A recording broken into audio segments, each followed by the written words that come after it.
Thank you so much. But I can't just let go without talking to Auditor General, who keeps every document of the country, and you query whoever you want to query in the place. How is the work of Auditor General like in your country? Thank you, sir. The work of the general actually is the work that's actually being a partner to our executive, our government, meaning we scrutinize and audit the financials and the spending of the public funds, and our reports get to Parliament, where actually everyone trusted with public funds has to account for that is interactions. So our work actually it support the Public Accounts Committee. So we are actually I would simply say the eye for the public. We really audit the money, we follow the money of our taxpayers, our citizens, ensure that actually there's a better life for the citizens. And so we do different types of audits, actually, which are really part of the scrutiny. We go deeper when coming to the auditing of public funds. Thank you, sir. I know you're standing out today with your dressing today, apart from yesterday's outing. Today, everyone must notice that you are in Nigeria because of your cultural dressing. A word for our own Auditor General. Do you have any message for our own Auditor General in Nigeria? Oh, thank you, sir. No, he's my colleague. Actually, we are supreme institutions, and we're from the one group, Afro E, the English speaking. And again, we also audit the African continent with him. I'm the chairperson of the actually the board auditing AU. So he's my colleague. So we've been working together. We share same instruments of auditing, same standards. So I was happy to join him here in his country. Thank you, sir. Thank you so much. Why do you put this on? Oh, thank you, sir. This is part of the entire.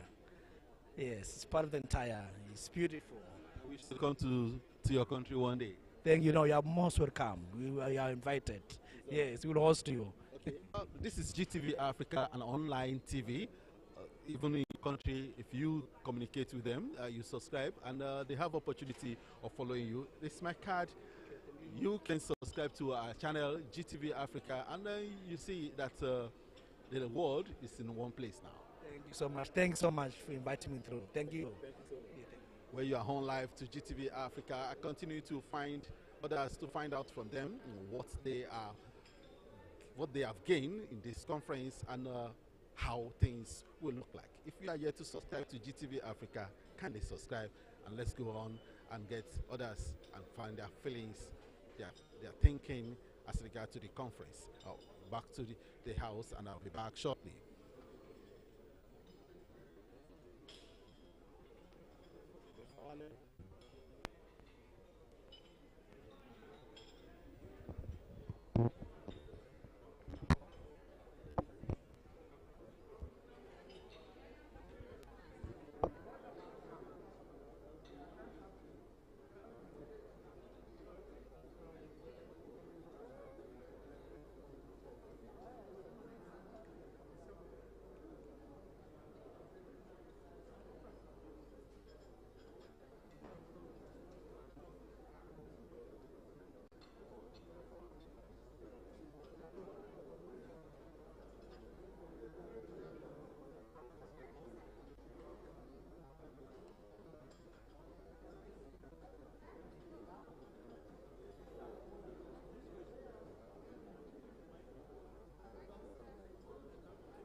Nat, get ready. I'm having somebody right now. I'm having somebody with me now. Get set for me. But I have one of the participants again to find out. The 2 days running, and looking at her, very beautiful, and she will be able to tell me, "This I saw you earlier making some statements." Ma, your name? My name is Honorable Fatima Tenjai. I'm delegate representing the Gambia. I'm a member of the Public Accounts and Finance Committee in the Gambia.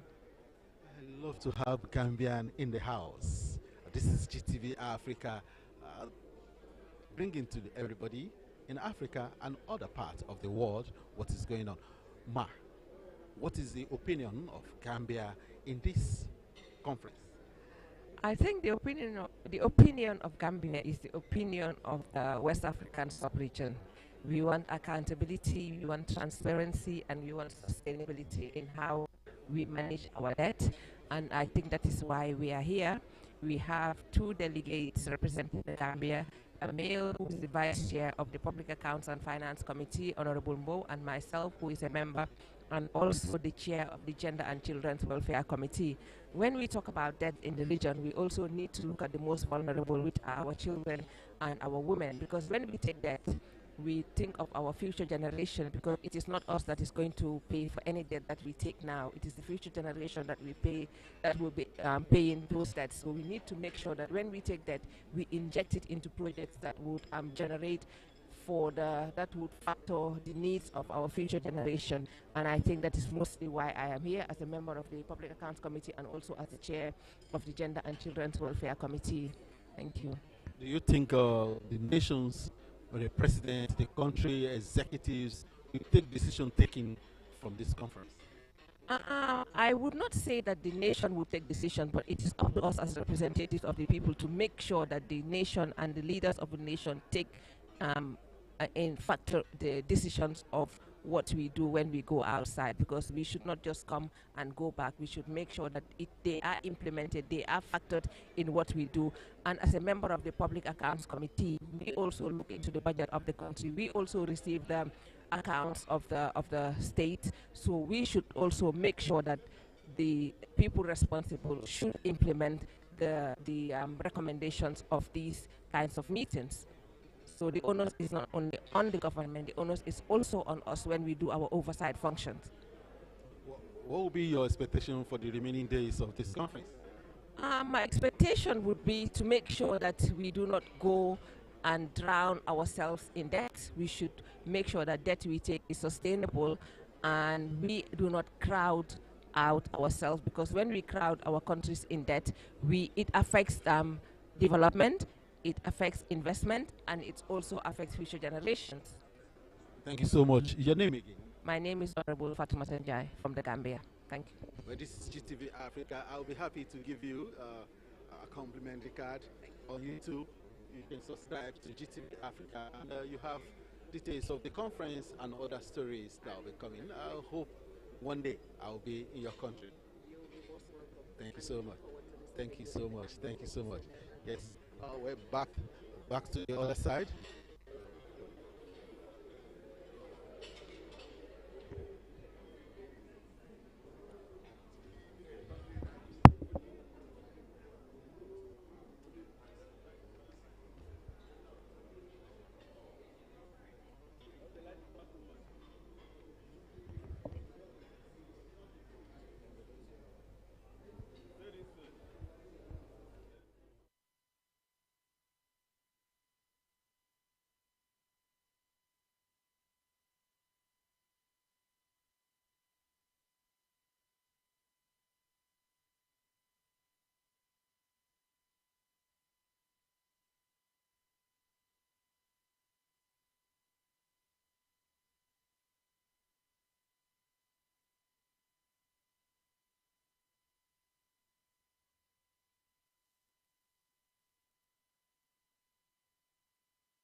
informed you about. All right, Professor Abdulrazak Nala holds a PhD in economics from the University of Western Cape Town, South Africa. He's a professor of economics and fellow of business specialists and entrepreneurs. Some of his previous appointments include Director, Center for Innovation and Development, Dean, Faculty of Social Sciences, and Head of Department of Economics and Development Studies, all at Federal University, Dulcinma. Prior to this, he worked as a research fellow at the Institute for Economics Research on Innovation, Tawane University of Technology, Pretoria, South Africa, under the auspices of the South African Research Chair Initiative. He also once taught at the famous Ahmadu Bello University, Zaria. Among the key academic distinctions and awards to his credit are the prestigious Japanese Ryoichi Sasakawa Young Leaders Fellowship, the South African NRF Postdoctoral Fellowship, and the Carnegie African Capacity Development Fellowship. As a consultant, he has over the years acquired significant experience working for rich profile of clients that include the United Nations University, World University for Development Economics Research, the Department of International Development, Oxford University, German Agency for International Development, JIZ, and various governments of both Nigeria, Africa, and the world. Mr. Chairman, Your Excellency, the President of PAC, I have the pleasure to invite this erudite scholar to deliver his plenary in 25 minutes. Please put your hands together for Professor Nala Abdulrazak.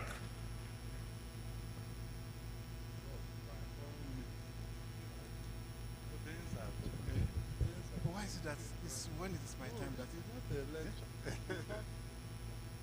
okay, I will do my best. Where is my okay? Is the No, it's good. Come up. I need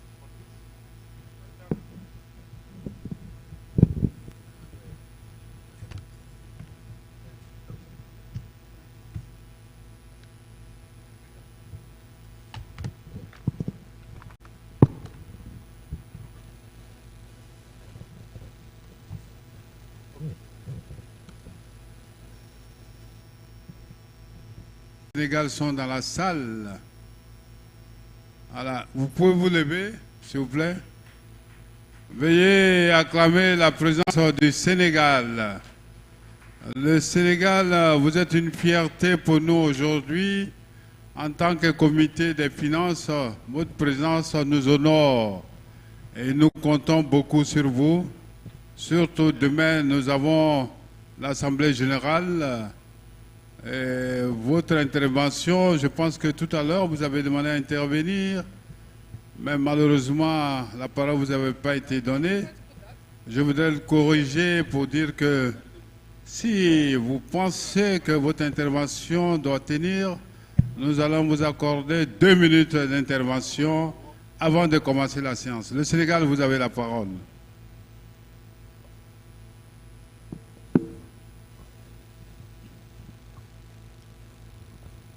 Merci beaucoup, Monsieur le Président. C'est vrai que nous avions demandé à intervenir, mais malheureusement, le modérateur ne nous avait pas vu parce qu'il y avait des gens en cours. Alors, à la question Commission des finances et comptes publics, qui fait quoi et pourquoi, nous avons voulu partager un peu l'expérience du Sénégal, ce qui se fait chez nous. Alors, au Sénégal, nous avons, n'est-ce pas, la Commission des finances et du contrôle budgétaire, qui est une commission parlementaire qui étudie le budget de l'État. Elle examine les lois de finances, contrôle l'exécution du budget et les aspects fiscaux et financiers de la législation. Alors, à côté de la Commission des finances, nous avons la Cour des comptes, qui est une institution qui aussi contrôle la bonne gestion des finances publiques. Ses missions principales incluent le contrôle juridictionnel des comptes des comptables publics, le contrôle de l'exécution des lois de finances, le contrôle du secteur public et la sanction des fautes et gestion. Alors, pourquoi le contrôle de l'action du gouvernement? La Commission des finances et du contrôle budgétaire et la Cour des comptes travaillent pour s'assurer que le gouvernement utilise l'argent public de manière efficace et conforme aux lois.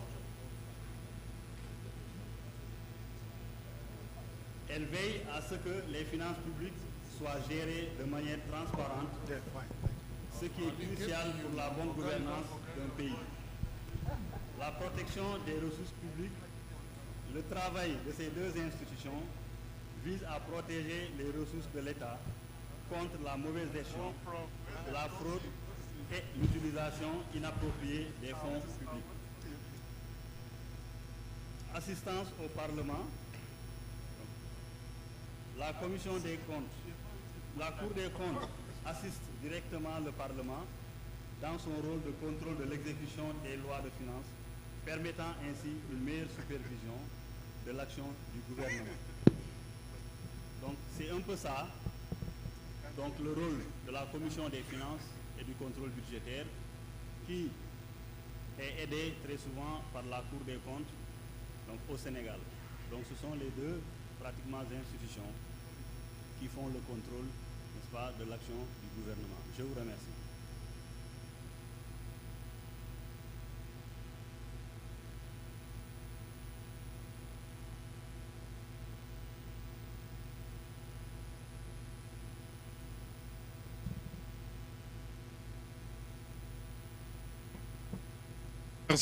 Merci le Sénégal pour cette contribution. Vous savez, nous avons choisi quelques pays pour nous donner les exemples. C'est ce qui a prévalu au panel d'hier, qui a été reporté aujourd'hui. Mais l'exemple du Sénégal, qui est un exemple vraiment édifiant, nous vous remercions pour cette contribution. Et nous vous invitons demain à l'Assemblée générale pour vraiment nous éclairer exactement sur votre participation à part entière dans nos activités. Comme le Nigeria d'ailleurs, le Nigeria aujourd'hui a carrément intégré, vous avez vu tout ce que le Nigeria a pu faire. Nous voulons aussi que le Sénégal emboîte le pas et nous comptons sur vous. Et nous comptons aussi sur le Mali. Le Mali est un bel exemple, hein. C'est le Niger qui a encore quelques soucis d'emboîter le pas. Vous savez, nous, Commission des finances, nous sommes des politiciens très éclairés. Nous représentons directement le peuple. Voilà, donc c'est très important, votre présence au Sénégal, Mali, Niger, Burkina. Je pense que incessamment, demain à l'Assemblée générale, nous allons voir quels sont les lobbying que nous allons faire pour qu'on puisse vraiment amener cette coopération d'ensemble pour la relance de nos activités. Merci. Sur ce, monsieur le modérateur, vous avez la parole pour démarrer la séance de ce jour. Modérateur, you have the floor. Thank you. Thank you so much, Mr. Chairman. The Honorable Chairman of WAPAC, Mr. Yusuf Traore, the Chairman, Public Accounts Committee of the Nigerian House of Representatives, Right Honorable Bamidele Salam, members of the High Table, distinguished guests, I welcome you all to this presentation. Like Dr. Chibuz O'Reilly said, my name is Abrazak Nala, and a professor of development economics. I'm especially inspired to talk on this issue because it is an institutional issue. And like Roderick once said, the only difference between developed and developing countries is the quality of institution. That if we have a good quality institution, we will be right up there in the development ladder. So bringing a topic like this that relates to institutional issue is especially encouraging. And I thank the committee for recognizing that. Now, I have a limited time. I've been constrained by Dr. Chibuzo. So I'm going to rush through many of the things I'm going to say. I won't be able to cover everything in detail. So whatever that is not clear, I think the slides will be shared to every member. Now, my job today, okay, now, since this conference started yesterday, you've heard a lot of things about things like debt, debt service, debt sustainability, debt thresholds, and all that. What do all this actually mean? What are these used for? And how can we leverage our understanding of the concept to transform development? So basically what I will be doing today is an intellectual or academic exercise. But as much as possible, wherever practical relevance is necessary, I will touch on it. Now, to start this presentation, I've organized the discussion into 6 main sections. We'll talk about the background, then go to debt sustainability issue, where we talk about the concept, consequences. Where is it?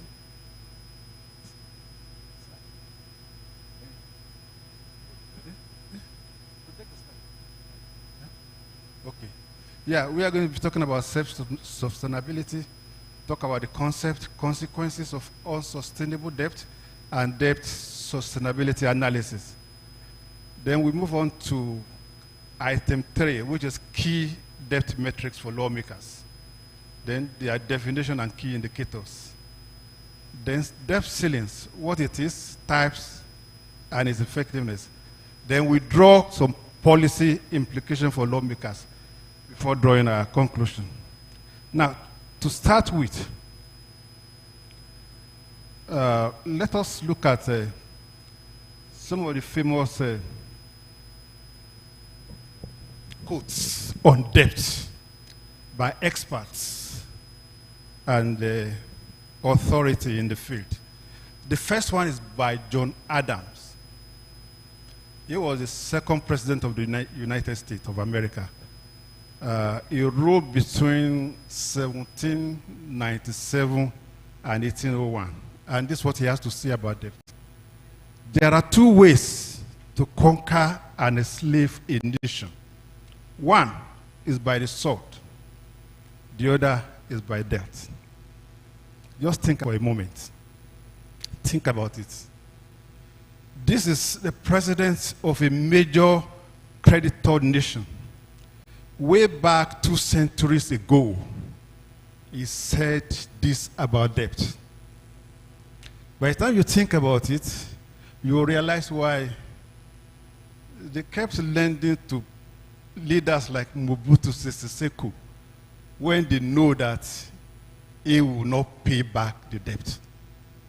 Now, this statement also resonates very well with the late president of Burkina Faso, Thomas Sankara, when he said, debt is a cleverly managed reconquest of Africa. Now, you can see this 2 statements from these great leaders. Then we also have Adam Smith, who is known as or regarded as the father of modern economics. He said there's nothing else that you can add to happiness when you are healthy and you are free from debt. And then Thomas Jefferson, that's the 3rd president of the United States of America. He said public debt is the greatest of the dangers to be feared. While Plenary also said debt is the slavery of the free. Now, if debt is this negative, conceived in negative way as it is presented by this quotation, then why do countries borrow? Why do they borrow? Because evidence also reveals that there is hardly any country that's transformed from developing status to developed status without debt. And today, if you look at the record, some of the most indebted nations in the world are developed countries or industrialized countries. Just look at this figure. Just look at this. As at 2004, Japan leads the PAC with more than 2.4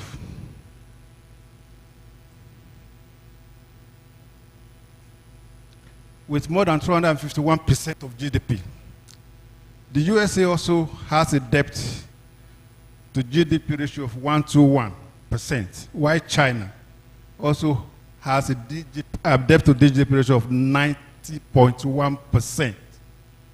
These are great economics, developed economics, industrialized economics. Although the status of China as a developed economy is controversial, so but it is an industrialized country. So they're highly indebted. So why do these countries go into debt? We can have an insight into an answer to this question by looking at what some others have to say about debt. Now, according to John Stiglitz, he was once the president of the lead economist with the World Bank. When he was there, he had a major disagreement with the institution on policy, especially with regard to the approach to resolving the Asian financial crisis of in 1997. So he disagreed with them, criticized them publicly. And by 1999, he was booted out of office. And the following year, he won a Nobel Prize in economics. Now, he said, the problem is not debt itself. It is how the debt is used. Debt that finances productive investment pays for itself. Now, Paul Krugman is another famous economist in the area of international economics. He says debt is not a sin. For governments, debt is a tool. And like any tool, it can be used well or badly. Now, Barack Obama also says something. And then the last one is Alexandra Hamilton. He's the first Secretary of Treasury in the United States. And he said, in national debt, if it is not excessive, will be to us a national blessing. Now, what is the implication of this quotation? Two key messages. Number one, debt must be used for productive ventures. Now, we are looking at investment versus consumption. If you borrow money, use it for something that will be productive and earn you return. Only, debt must not be excessive beyond the capacity of an economy. For instance, the average debt threshold for developing countries is 40%, while for developed countries is 60%. Now, as a developing country, you cannot say because developing countries are carrying debt capacity of 60%, you're also going to carry that same capacity. You don't have the capacity to carry it. So it's not. I also brought the example of Nigeria and Germany, where Nigeria's debt capacity is 50% and Germany has 62%. Nigeria cannot say they're also going to maintain 62% because the capacity of the economy to carry that debt is limited. So these two implications are very important for debt sustainability analysis. And we are going to talk about it when we get into that area. Now, the notion of debt sustainability, as we know it today, came into the development lexicon around 2005, when debt issue became a problem for the global community to manage. Realizing that debt is a problem, we now need to look at the genesis of Africa's debt crisis. And between 1960 and 1970, when newly independent African countries tried to finance the development, they borrow heavily from Western institutions. Then came in 1973 with the oil boom. The global banks were awash with petrodollars, and they lent heavily to these developing countries on easy terms. But by mid-70s, these funds were misused, mismanaged. There were a lot of prestigious projects, corruption, and inefficient enterprises that this money that were borrowed were put into. But by late 70s, there was global shock. Oil price hikes, falling commodity prices, and rising US rates. All this combined to lead to a full-blown debt crisis in 1980. Now, once this debt crisis became an issue, then the next question to ask is, what was the policy response to this challenge? And there are three categories I've identified here, which I'm going to talk about. The first is the period between 1960, no, sorry, not this one. Now, the first is the period between 1980s and 1990s, when the World Bank and IMF, the Bretton Woods institution, introduced structural adjustment program to help solve the debt problem and other economic issues. What are the key elements of the reforms? Trade liberalization, privatization, currency devaluation, and subsidy cuts. I don't know whether that thing sounds familiar, especially to Nigerians. I'm sure you must know that it's quite familiar. But what were the outcomes? Although inflation was controlled, economic contracted. There was stagnant growth or no growth at all. Rising poverty level and persistent debt problem continue. So this was the outcome of this structural adjustment program. If you can relate it to what is going on right now, I think your guess is as good as mine. Now, then we now move on to between 1990s and 2000. The major development here was the introduction of some debt relief initiative. And the major one here is what we call heavily indebted poor countries, which was introduced in 1996 and enhanced in 1999. The real idea behind this is just to help a developing country reduce their debt burden by forgiving some of their debt and reducing their interest payment. Now, there were qualifying criteria for this HIPC initiative. First of all, the country must be really poor. It must also have unsustainable debt. It must also have a track record of implementing credible reforms. Now, if I don't know why you're not showing this. I think that's not the page I am. Look at this. So, if you look at the graph, sorry, the map. Okay. You go back. Just go back. Okay. Go back. Back, yes. Go back.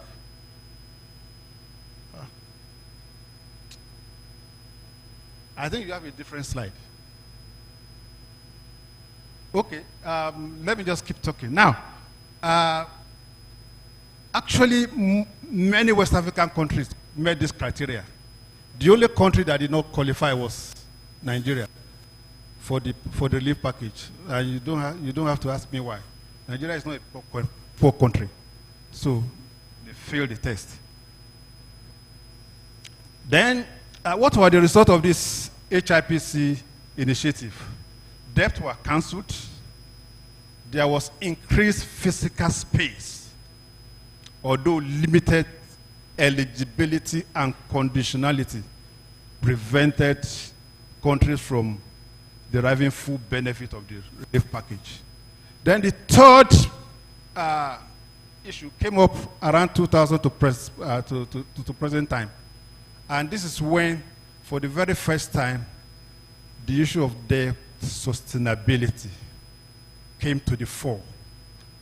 The global financial institutions recognized that what we were doing in the past was reactionary, reacting to their problem. Now, they need to be proactive by trying to forecast whether a country can go into debt distress or not. So they developed the concept called debt sustainability framework. Then what is debt sustainability? We are moving to the second idea, which is debt sustainability is debt obligations without resorting to drastic fiscal adjustments or defaults. That drastic fiscal adjustment can be increases in tax or cut in spending. All these ones have implications for development projects, which can be quite negative. So we can say, in other words, that a country's debt is sustainable when it can service its obligations, both principal and an interest, under current and future policy settings, given projected revenues, expenditures, and economic growth. I think we're just repeating the... Now, what are the consequences? What are the consequences of unsustainable debt? The first one is higher borrowing costs. Creditors will require you to pay premium for the fact that you have a debt problem. So the cost of borrowing will increase.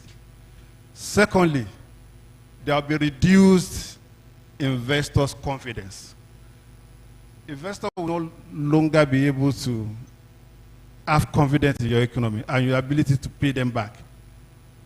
This is what we call debt overhang. As a result of excessive debt, investors are unable to lend you money, and just like those who are going to invest in other things will shy away from your economy. Then we also have the third round, which is the crowding out of social and capital expenditure. Of course, if you are using your revenue to service debt, it's going to dip into the money available for development purposes like road construction, hospitals, in debt literature. And then risk of financial and political crisis. I think I'll bring the case of Thomas Sankara here too again. During his tenure, I think around 1987, he went to the United Nations, Organization of African Unities meeting in Ethiopia. And he called for Africans not to honor the debt because according to him, we cannot pay. So many analysts believe that the Western donors marked him for elimination, and the resulting assassination in, I think, I can't remember the year. Was it in 87? They said it was actually inspired by the Western corridor. So that's the kind of political crisis that debt issue can bring to any country. Now let's go to the real issue. What is debt sustainability analysis? I mean, how do we analyze sustainability? Now, debt sustainability analysis, that's interesting. Okay, well, it's a framework for determining whether a country can pay its debt without resorting to drastic physical measures or defaulting. And for lawmakers, this knowledge is very important because it guides them in deciding whether or not to approve new borrowing. Now, if you want to carry out this sustainability analysis, there are three basic questions you need to ask. For instance, if the Minister of Finance comes to the Parliament today and he says he is presenting a proposal for a new budget, for a new debt, some of the questions you need to ask are this: how much do you owe compared to what you earn? Then how much of your income goes to paying debt each year? And the third question, can you keep borrowing without the debt pile becoming unsustainable? So you need to ask them these questions. The answer to those questions will help you have an informed judgment on whether to approve or reject new borrowing proposal. And to answer these questions, the debt sustainability framework has some components. The first one is microeconomic projection, which gives you an insight into what your future income will likely be. Then we also have debt projection, which also reveals to you the possible obligation in terms of finance that you are going to be paying to service your debt. Then you carry out stress tests. You estimate that based on your projection, it's possible we have a worst-case scenario. Growth may be limited, and the revenue may not be as high as expected. So once you have this stress test, you will be able to classify the risk of your debt as either low, moderate, high, or you are in distress. Now, the mechanism. Now, let me leave this one. This one is technical, so we don't have time to explain it. Then, what are the key debt metrics for lawmakers that lawmakers must be familiar with when they are trying to analyze debt? Debt metrics are the quantitative indicators used to assess a country's or entity's ability to carry service and repay its debt without falling into financial distress. In other words, they are the ratios and measures that help policymakers, creditors, and analysts evaluate debt sustainability.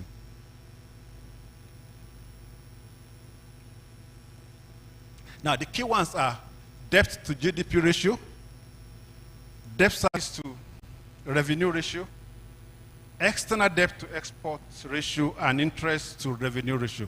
All these measures various dimensions of debt situation, and which can guide lawmakers in taking from the good decision. Now, I also did explain what all this means. I think we don't have time, but they are self-explanatory. So we can move to this. But it's important to point out that debt to GDP ratio does not actually tell you that you can pay back your debt. It just tells you that this is your debt burden. And you know, there has been a debate between whether this particular ratio should be used in deciding whether a country can borrow more or no. Why some people argue that debt service to revenue ratio is the best indicator of your country's ability to not just tell you about your ability to meet your external borrowing, because your export, the interest mixing, based on what I mentioned earlier about the key policy messages from the quotations that I presented earlier. The major shortcoming of this indicator is that none of them directly recognizes or capture the productivity of project level investment that the debt is used for. You know, we mentioned that there are key requirements for debt sustainability: productivity of investment and the level of debt. Now, these indicators only capture the level of debt, but productivity of the investment for which the debt is being used for is not captured in the framework. In other words, given the framework, a country can borrow money on the pretext that it is going to use it for financing road construction, right? And consequently divert it for the current expenditure. The debt sustainability framework will not reveal that. So the only thing this did was that instead, they only rely on macroeconomic models like CG, VAS, and all those things that embed assumptions about how public investment translates into productivity and GDP. No, it just didn't capture that dimension of debt use. Maybe that's why countries keep lending and countries keep receiving and using the money for whatever they like. If you borrow today, you use it for what you are not supposed to use it for. Next day you go back to the World Bank to borrow money, they will still give you. Does that make sense? It doesn't make sense. I mean, if you just look at it at macro level. You borrow money from your bank that you want to invest in maybe small-scale venture. Instead, you went and used the money to marry a second wife. The banks, when next you go to the bank, they will reject you. And this is actually what happened with agricultural financing in the 70s in Nigeria. So debt sustainability framework fundamentally fails to capture the productivity of project level investment that the money borrowed is being used for. Now, we go to debt ceiling.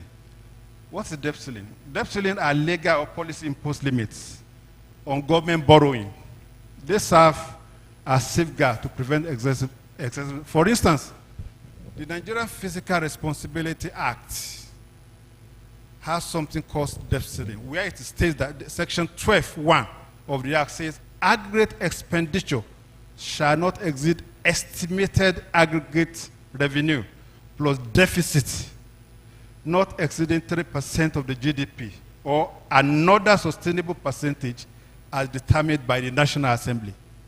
So it says that debt can more than that's the cap, or any other sustainable percentage as determined by the National Assembly. Then what are the types of debt ceiling? We have numerical ceilings. This one actually gives a fixed percentage of GDP or a specified nominal value. Yes. And then legislative borrowing, okay. And then legislative borrowing limits, actually determined by the parliament. So the Nigerian debt sustainability, debt ceiling actually reflects these two dimensions of type of debt ceiling. Now, let me just go to policy implication for lawmaker. I'll round up now, right? Policy implication, that's my last this thing. Now, what does this imply for lawmakers? First of all, you must ensure that new borrowing is productive, growth enhancing, and fiscally responsible. Now, you can do this by factoring productivity of investment into debt sustainability framework. Then you must also scrutinize borrowing proposals, ensure alignment with development priorities. Then also look at the assumptions underlying the debt projections. Some of the assumptions may be unrealistic. You need to look into that. Then you must also demand transparency. And finally, you guard against political manipulation. In conclusion, right, debt sustainability is central to economic stability and development, and intergenerational equality. For lawmakers, the ability to understand DSs, interpret debt metrics, and enforce meaningful debt ceilings is vital for promoting fiscal responsibility. And by applying these tools, legislators can ensure that public borrowing supports inclusive growth without endangering long-term. Thank you so much. Thank you very much, Professor. Please put your hands together for him, the engagement section, to take the next plenary, and both interventions will be taken after the next plenary. Thank you, Professor. Put your hands together for Prof. All right, without wasting time, we're going to the next plenary.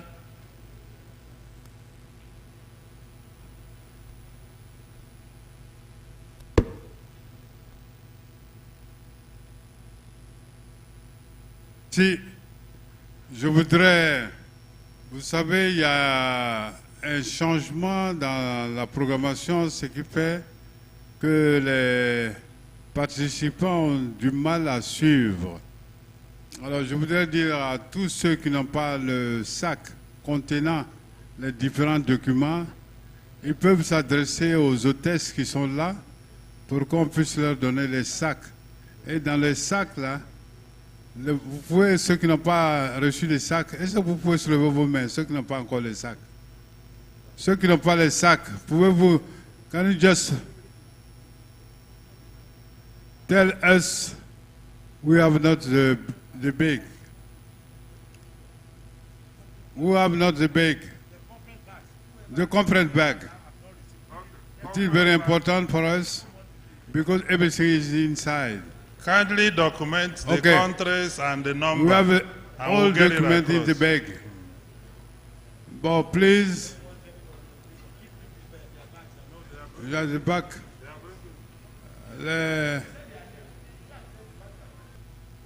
Voilà. Donc, on va vous donner les bagues, on va vous donner les sacs pour que vous puissiez suivre, ne pas être perdu dans le déroulé des événements. Merci. Thank you, sir. All right. Thank you very much, Your Excellency. We'll go to the next plenary on parliamentary approaches to loan agreements, approvals, scrutiny, and disclosure, and examining best practices for contract transparency. And this will be taken by the Right Honorable Osai Nicholas Osai, PhD, member of the Nigerian House of Reps from 2011 to 2023. Honorable Osai Nicholas is an experienced, vibrant lawmaker who is regarded as the institution of the National Assembly due to his enormous contribution where he served. He holds a PhD in public administration. He was chairman House Committee on Treaties, Protocols, and Agreements, and he previously also served as House Committee Chairman on Ethics. He's a fellow of the International Law Institute of Georgetown University, Washington, D.C. He also holds a master's degree with distinction in legislative studies. He graduated from University of Nigeria in Nsukka with a first degree in agri-economics.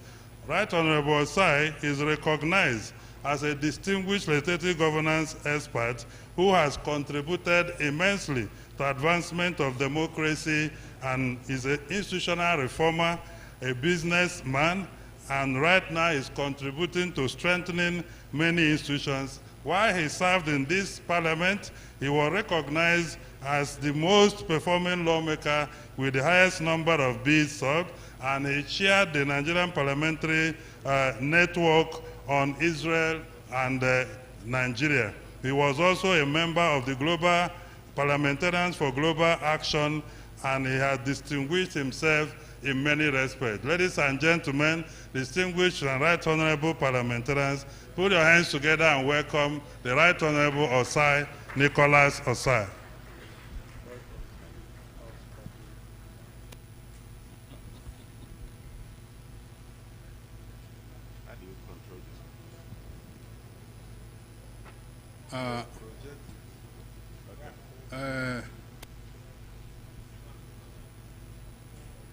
One minute, please. Avant que l'intervenant ne puisse prendre la parole, consultez vos montres, il est déjà midi 05. Il était supposé prendre la parole à midi et pour finir à 13 heures. Donc nous allons adapter votre intervention. Nous savons l'importance de votre intervention. Do you have the translation? Do you have the translation, what I'm saying? Voilà, allez-y.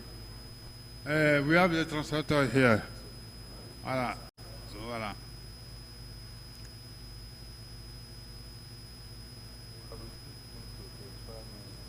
Euh,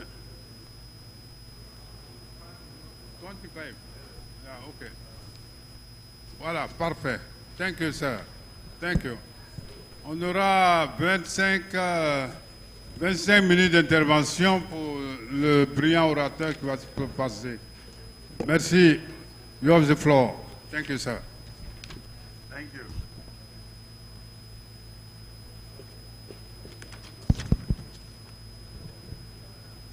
Thank you. Today we're looking at parliamentary approaches to loan agreements, approval, scrutiny, disclosures in Nigeria and other parts of the world. Mr. Speaker, or how do I address him, Mr. President? Distinguished honorable members of the parliament that are here today, already,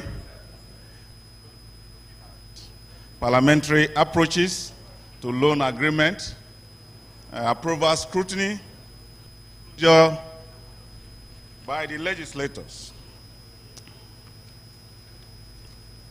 I say at over, please can you project that please?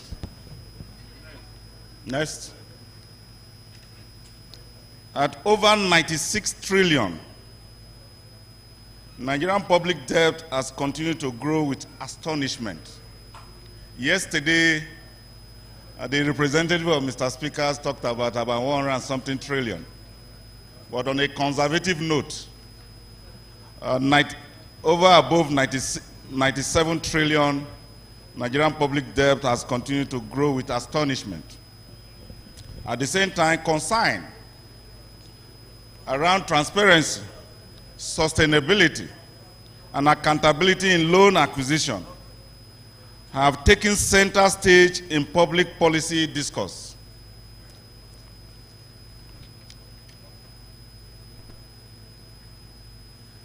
The legislature, endowed with constitutional and statutory power to oversee external and domestic borrowing, have also been called.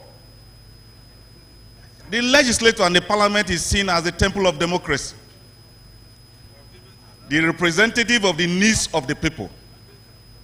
It then means they are the guardians to how expenditures are distributed, how revenues are assigned to these particular projects that give meaning to the people. It then means the mandate of the people has been donated to them to represent and protect them effectively. The question is this: when it concerns to the loans that are taken by countries, are we up and doing in terms of that legislative authority that has been given to us by the people?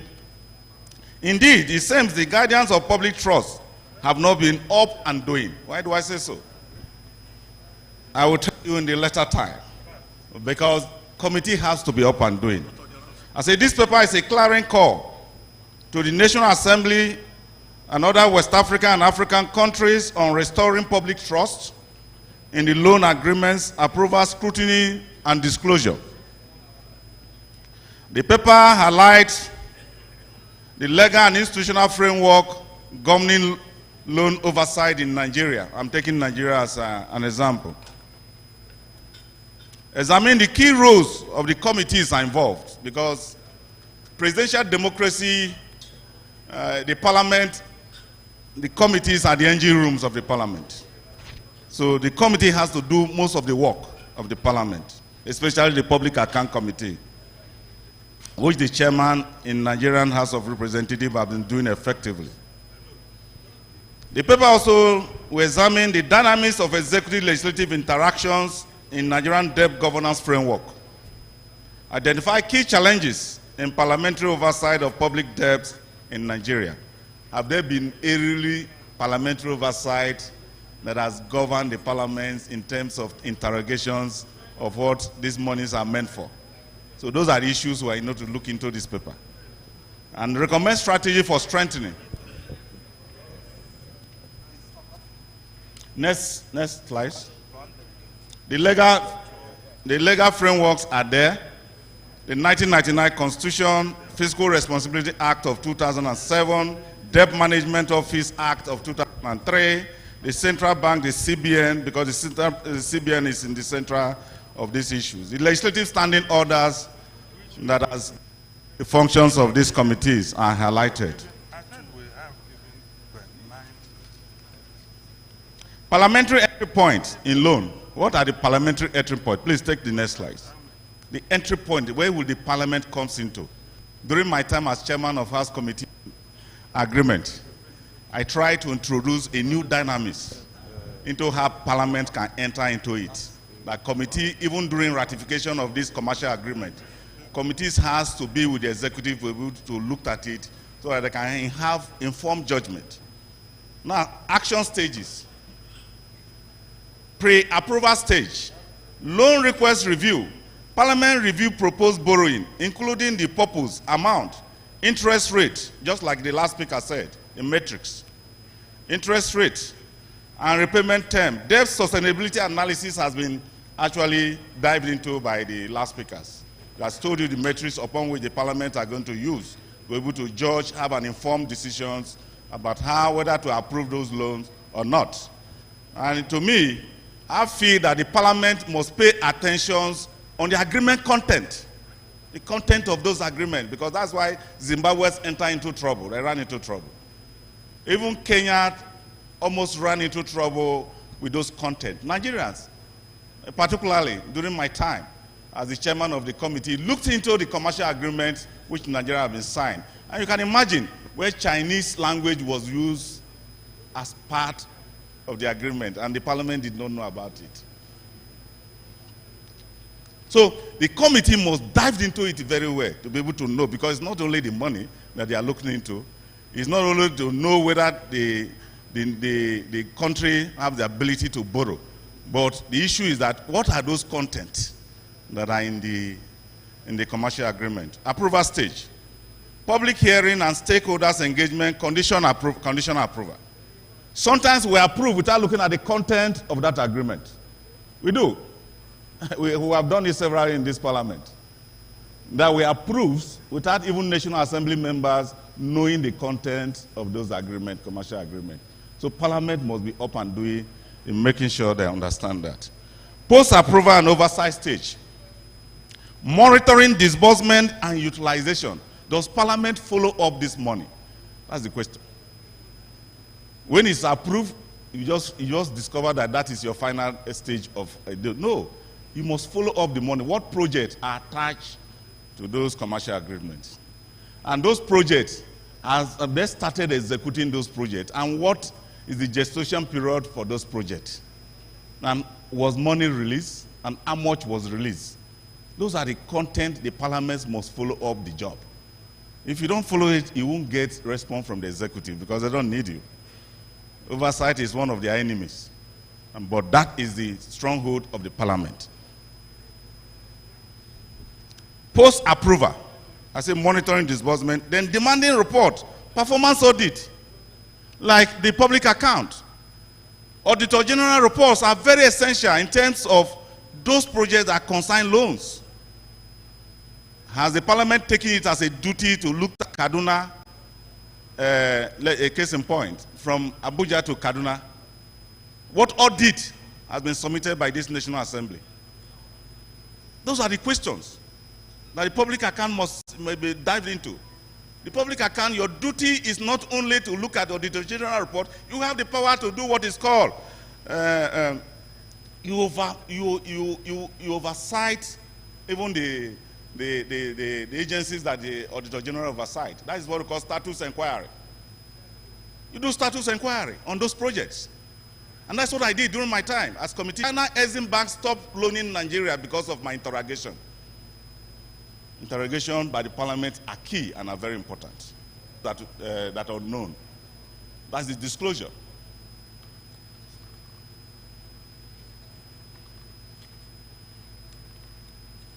Next slide. Institutional oversight architecture. Key legislative bodies I've already enumerated. You can look at it. I don't need to discuss in detail on those ones. House Committee on Loans. We know House Committee on Loans. What are their functions? What are they expected to do during interrogation of loans? Those are the issues. It's a privilege for you. When your privilege has been breached by Parliament, you have to question it. A Parliament drops a loan issues what is brought by the executive, and you are not giving even the papers of the loan. You must question because your privileges has been tempered on. It is a privilege for you to get those papers, dive into those papers, look at the contents of the decision, and be able to represent Nigeria. So I text on the loans, but this is not majorly the committee that I'm after today. We are going to Committee on Finance. You can see the indicators on the committees on loan. What is their functions?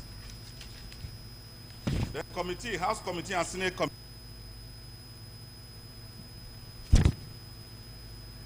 A budgetary and fiscal policy oversight. Examine revenue framework, borrowing plans and expenditure. That's on the House of Rep. Policies, macroeconomic assumptions, and borrowing ceilings for sustainability. The speaker have introduced the metrics on issues of sustainability, so I'm not going to dive into it much again. Loans and debt oversight. Scrutinizes all domestic and external loan requests from the executive and yesterday, the majority leader raised a very, very important thing because it's not unveiled. It's like a hidden document. So those documents must be provided to the Parliament. All in West Africa, you must interrogate it. When those documents are not submitted to you by the executive, it is your duty to protect the people. But whereby you find collaborating with the executive, that means your protections for being a parliamentarian was not necessary. That's the truth of the matter. Dr. Chibuzo and I worked together then in Parliament, and we interrogated the issues. That's why he has a lot of level of experience guiding him today. Now, revenue generations. Oversight of the federal inland revenues. It is incumbent and the duty of the Committee on Finance to look at how revenue loopholes must be blocked. How Nigerians and other West African countries must generate more revenues. Today, you do debt servicing by 70% of your revenue. So how much is left to do infrastructures?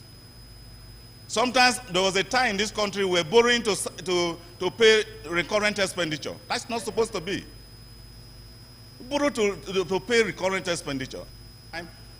Our revenues, 98% was used in servicing debt. How much was left?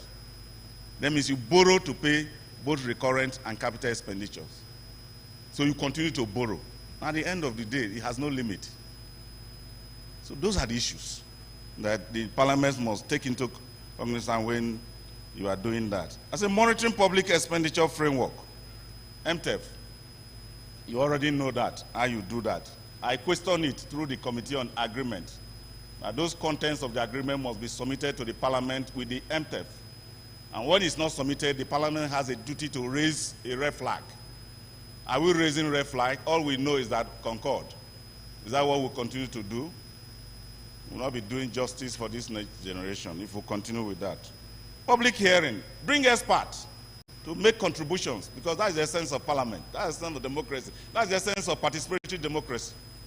You don't have that, then there's no democracy. And Parliament is the first choice of democracy. And that's why I call you the temple of democracy.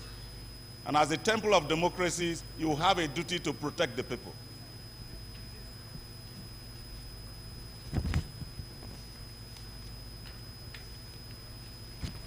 Public Account Committee is the major now. What are your works? Audit review. Examine Auditor General annual report on government budgets managed. There were a lot of loans finance projects in Abuja. The road leading from Abuja down to Kefi is financed about $900 and something million was used to finance. How does Parliament be able to audit that? That's the question. Those public account must be to inquiry and do status inquiry. project evaluation. Evaluate whether loans-funded projects met their objectives and whether funds were divided or mismanaged. That is the work of the public account. You heard that your country borrowed money to finance a project. Did you do a follow-up in that project? Did the Director General report those things? You must review it. Report does not show it by doing status inquiry. Verify that loans agreements were approved by National Assembly as required by Section 41 of the Fiscal Responsibility Act of 2007. Transparency enforcement. Mandate MDA to disclose term, repayment schedule, and foreign loans conditions. Those are the issues. Stability hearing. Conduct public hearing where MDAs, debt managers, DMO, Ministry of Finance, accounting practices. Audit of aids and grants. Scrutinize aids. There are many foreign aids that ministry agencies feel it is because it's not Nigerian money. Every money that comes into the country must be prescribed by law of the National Assembly. In line was Section 81 up to 84 of the Constitution. In your own country, you also have the Constitution that guides you to that extent. Then recommend way forward. Recommend sanctions, repayments, and future reform. Challenges. I will go straight to the challenges so that Chibuza will not constrain me.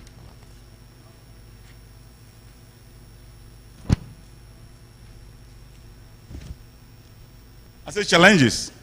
Capacity constraint. Can you go there, please? Can you show that in the slides? Capacity constraint. See, there's lack of technical expertise among committee members to understand complex financial instruments and loans agreement. Of course, everybody's are not economics, everybody's are not accountants to be able to understand the issue, but undergoing training a little bit by parliamentarians will enhance your empowerment status. To me, I went to international law in times in Washington just to be abreast with a lot of laws. Procurement law that are consigned are supposed to be dived into by National Assembly. I went through it 19 times, National Law Institute.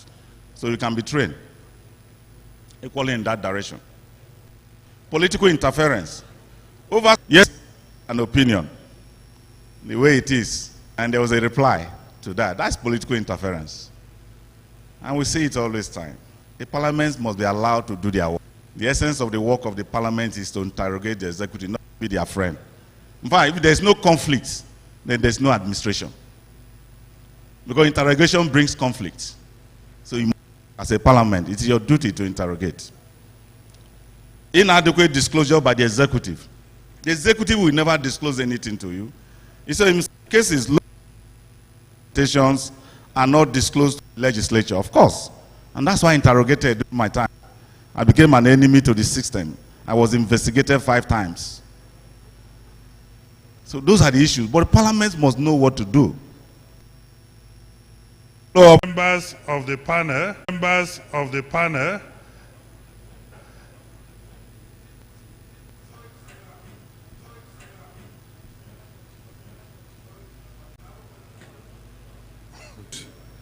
Excusez-moi, vous avez take 5 personnes.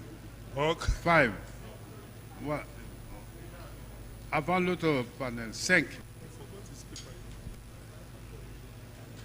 Hein? Donc tu voulais qu'on continue sur ça d'abord? Qui ça?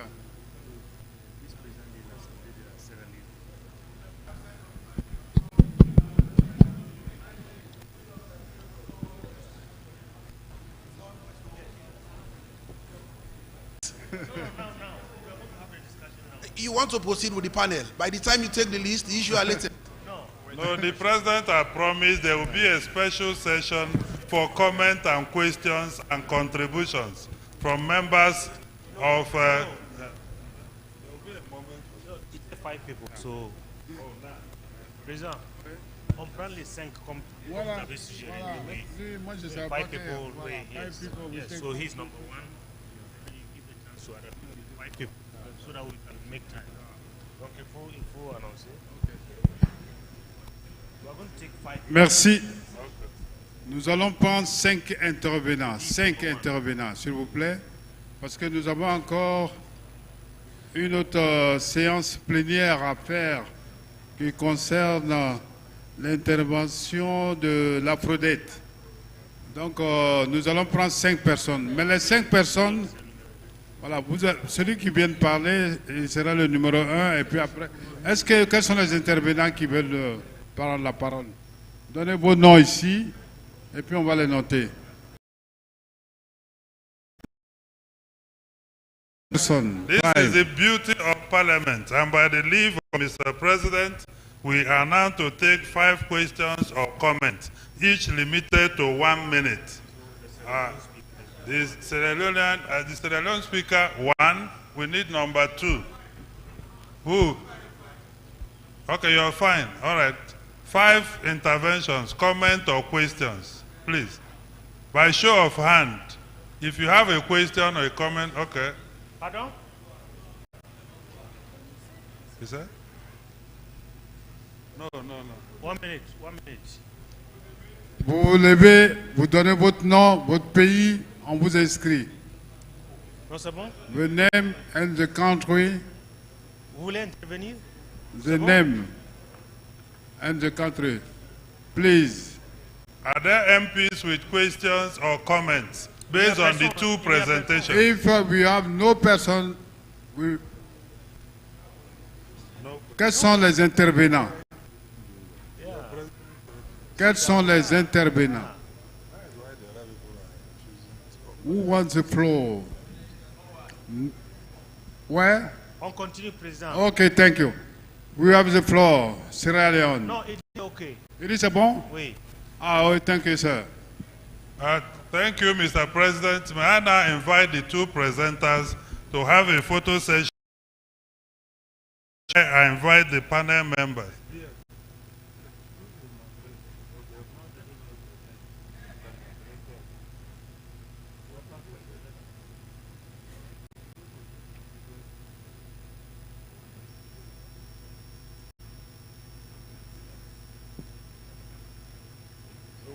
Mr. Jose Nicolas. Mr. Jose Nicolas, thank you very much. All right, thank please, you. we are moving to the panel session. Merci, we have no occasion for After you. After the panel session, then we'll have the breakout session, clear. Thank you, and then we'll go for lunch. Thank you.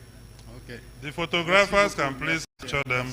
Please, to moderate this panel is the Executive Secretary of WAPAC, Dr. Rashid Draman, and the members of the panel kindly please come to the reserved area. The Auditor General for the Federation of Nigeria, please kindly come. Executive Director Afro Dad, please kindly come. And the Chairperson of Nigeria Union of Journalists, FCT, please kindly come. Can we have members of the Auditor General, please kindly come this way, sir.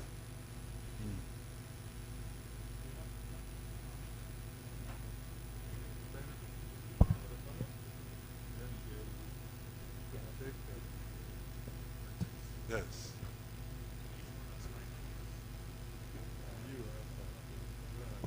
Let's also invite the DG of Debt Management Office of Nigeria.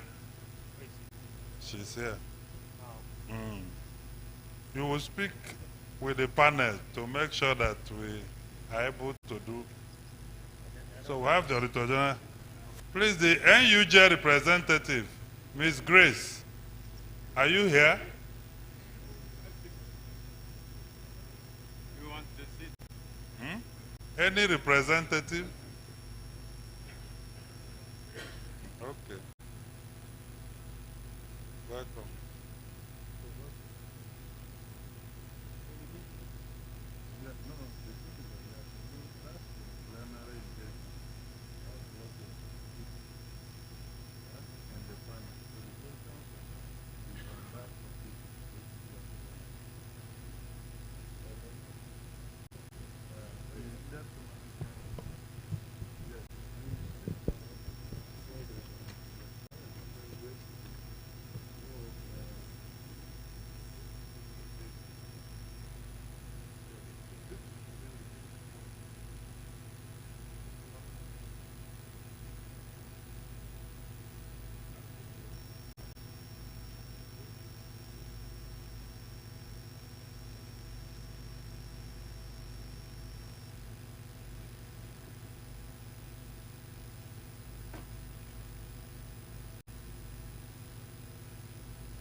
All right.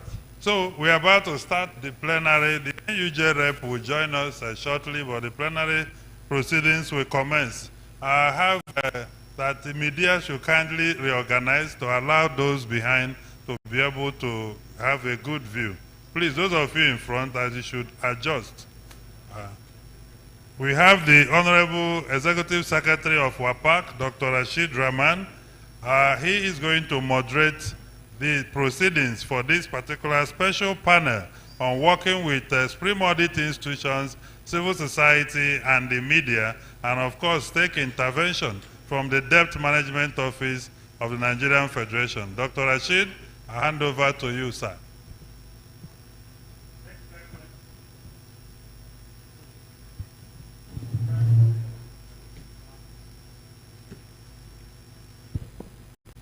Thank you very much, MC.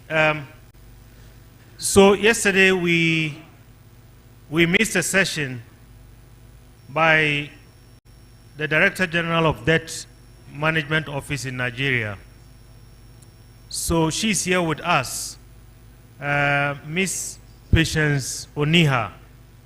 So we decided to give her the opportunity to join this panel.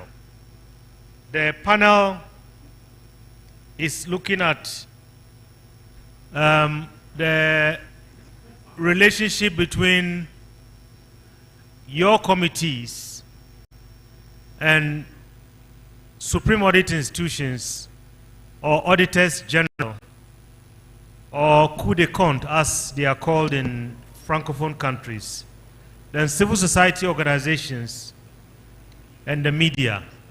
These are all partners in strengthening accountability in our various countries. So we are going to have, apart from the Director General of Debt, we are going to have the Auditor General of the Federal Republic of Nigeria, who is immediately to my right. And then we have a representative from AFRODAD. AFRODAD is an African civil society organization that works on the issue of debt and debt sustainability. So we would start with Madam, and I give you 5 minutes to give us the key highlights of what you were going to present yesterday. Then after that, we would have my two other panelists for 5 minutes, and then we open the discussion. So, Madam, you have the floor. Okay, thank you. And correction, please. I'm not the DG Debt Management Office. Sorry? I'm not the DG Debt Management Office. I'm just representing her. She was okay. supposed to be here, make this presentation yesterday, but she has other official commitments. So I'm representing the DG Debt Management Office. And looking at the trend of public debt in West Africa.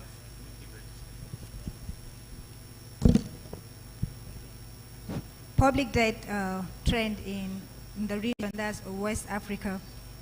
So in the last decade, we've observed that the public debt has increased in West Africa.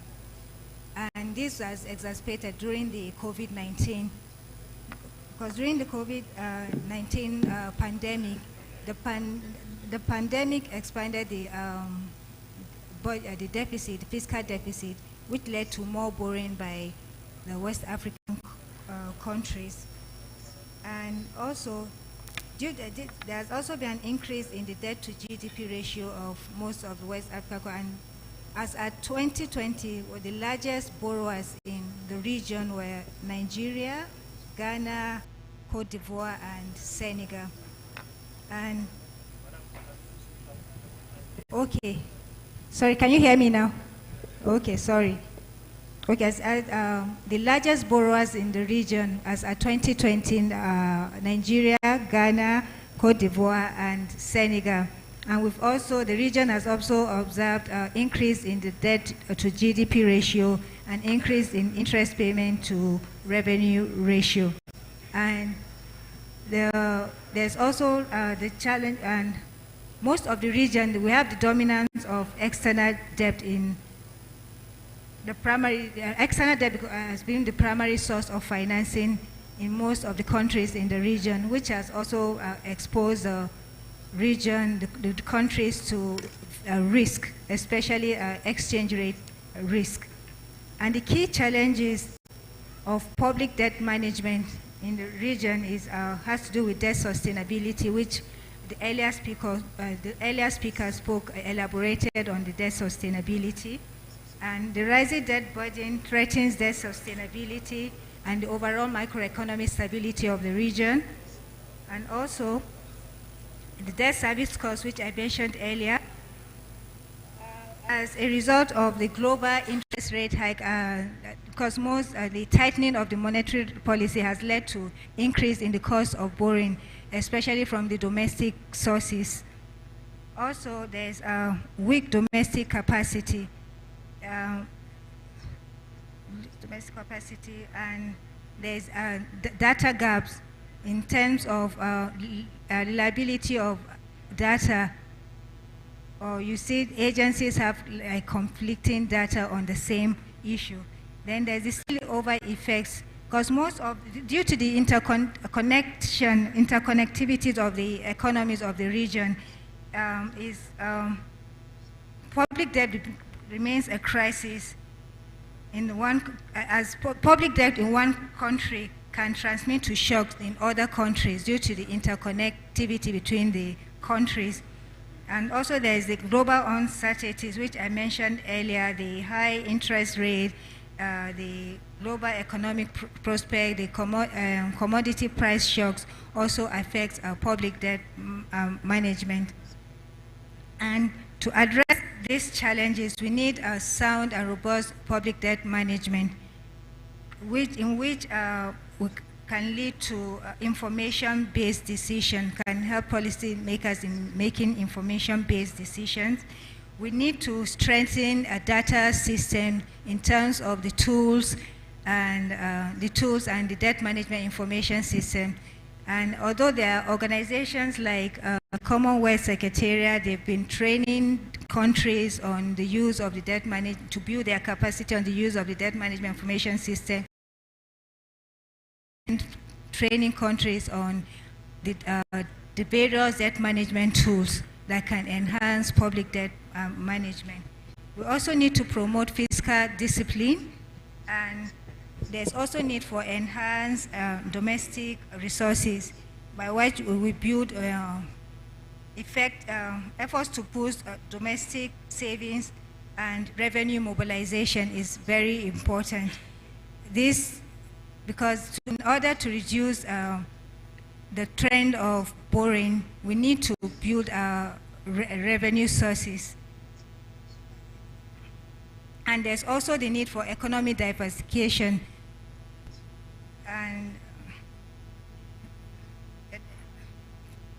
to diversify the economy so that the region can benefit from various initiatives like the African Continent Free Trade area. And the key risk faced by public debt management in the region like the refinancing risk, which has to do with when you need to refinance a maturing debt, you end up doing it at unfavorable conditions like higher costs, maybe on shorter tenors. And there's also the rising debt service burden, which also the earlier speaker has spoke about it, that we use about large sum of like about 90-something% of our revenue in servicing our debt. There's also the exchange rate volatility, especially we know that in the region, our debt structure, a higher percentage of the region's debt currency. And with the exchange rate volatility, it exposes the region to a lot of risk. There's also the sovereign bank nexus risk, that is the government-bank relationship. The government also borrows heavily from the commercial banks through issuing of bonds in the market. And there's a two-way relationship. If the government suffers, it makes the bank to encounter losses. And also, if the banks are weak, it affects the government financial sources, as the government depends on. There's also the effect of. Okay, there's also the effect of the crowding out effect, whereby the government is dominant. Most of the bank's assets have a lot of government bonds as part of their assets, so it crowds out the private sector from lending to the real sector. And the preventive measures I will recommend here is to broaden the revenue base, to enhance fiscal transparency and accountability and debt reporting. We should also depend on innovation financing, like maybe using PPPs, carbon swaps, instead of depending solely on borrowing as a source of finance. And also there's a need for policy coordination in order to ensure public debt and effective public debt management. Thank you.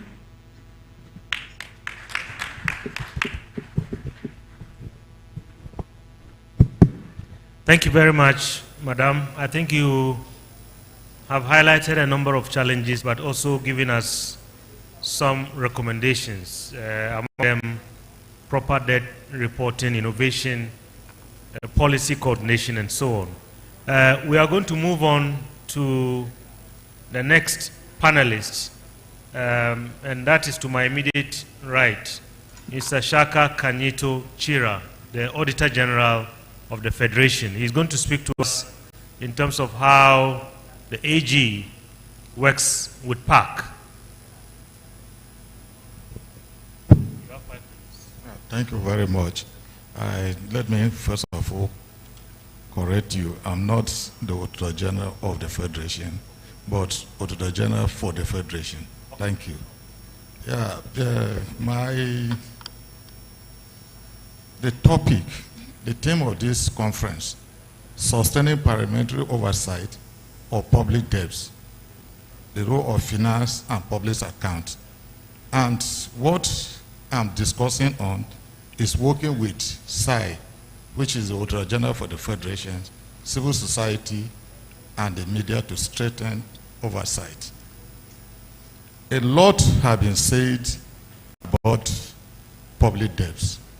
As at 31st December 2024, not audited yet, the public debts of the Federation stood at 143.5 trillion. And out of it, external component of the public debts, 68.8 trillion. And domestic debt component amounted to 74.6 trillion.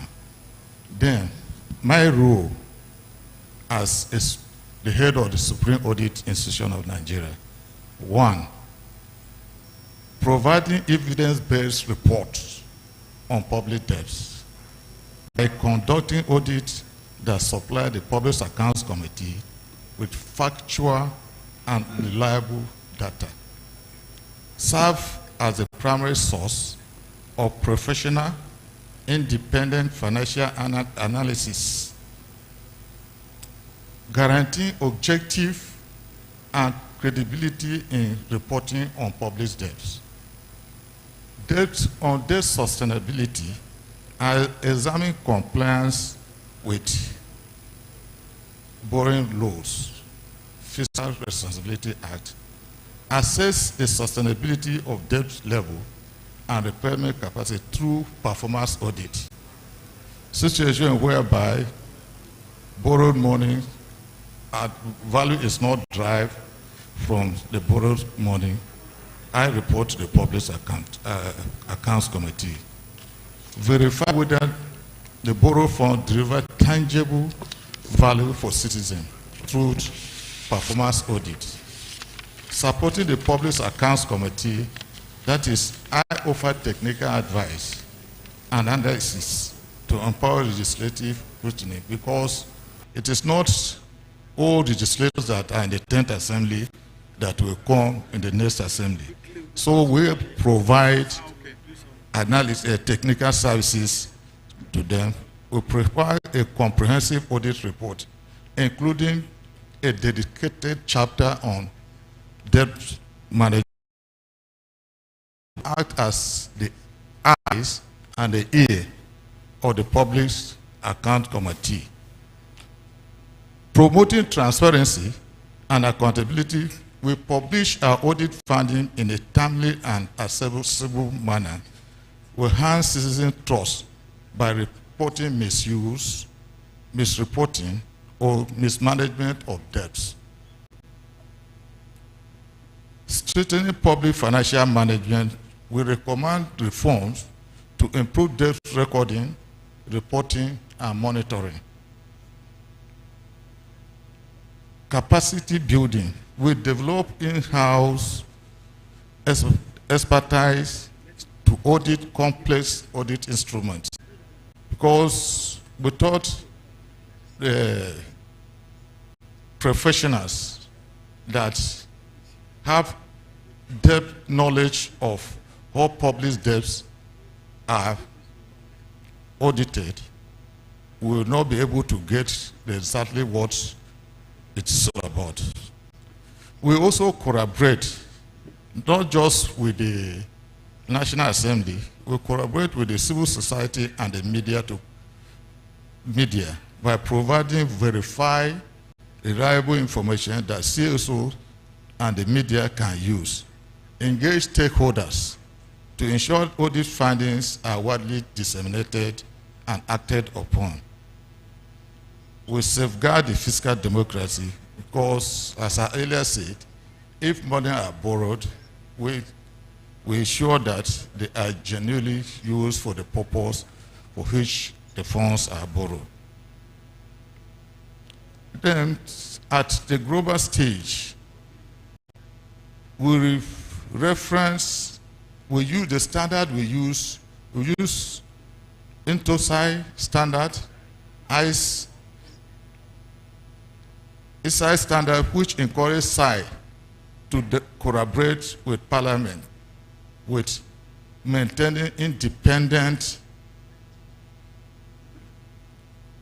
in their work that they do. Thank you. Thank you very much, Auditor General. You have really lived to the concept of value for money. You have used your time exactly as allocated. So we are now going to move to our next panelist, who is from civil society, Afrodad. He is Dr. Yongon Theophilus John. He is from Cameroon, but based in Zimbabwe, right? Yes. So he's going to talk to us about how civil society engages with Parliament on this important issue. So you have 5 minutes. Thank you, Chair. All protocol duly respected. Thank you so much. I have been here for the second day and I've followed the discussions thus far, and I would like to appreciate the fact that there is some strong commitment from the side of the parliamentarians to make sure that accountable and transparent debt management becomes a reality in African countries. And I just want to emphasize very quickly why this is important. Often the debt problem has been analyzed at different levels, right? Sometimes we say it's a problem of the global financial architecture, which is true. Sometimes we say it's at the regional level due to lack of coordination among African countries to have a common front in facing the architecture, which is true. But there is another reality at the national level, which I think the parliamentarians thus far have actually demonstrated that there is this desire for us to get to a point where transparent and accountable debt management becomes a reality. And this is important for maybe two reasons. First, the problems that we face at the global level will be better addressed if we address the issues at the national level. I think it's very important to start from there, because the IMF will not impose conditionalities on us if we are doing the right thing. We need to start from there. The theme of the African Union this year has been reparative justice, which is good, but the best way to demand for reparations is to come together as a strong Africa, as a strong voice. It's not something that will be given. It's something that we can get if we have this transparent and accountable management of our public finances, because that is what gives us a place, the voice, and that commands the respect that African countries need to be able to ask for issues or ask for justice, through reparations. So it is important that we take note that what our parliamentarians are doing here today, and since we started yesterday, and of course the mandate of PAC is critical in this respect. But in terms of making this a reality, we were asked to speak about the challenges, right?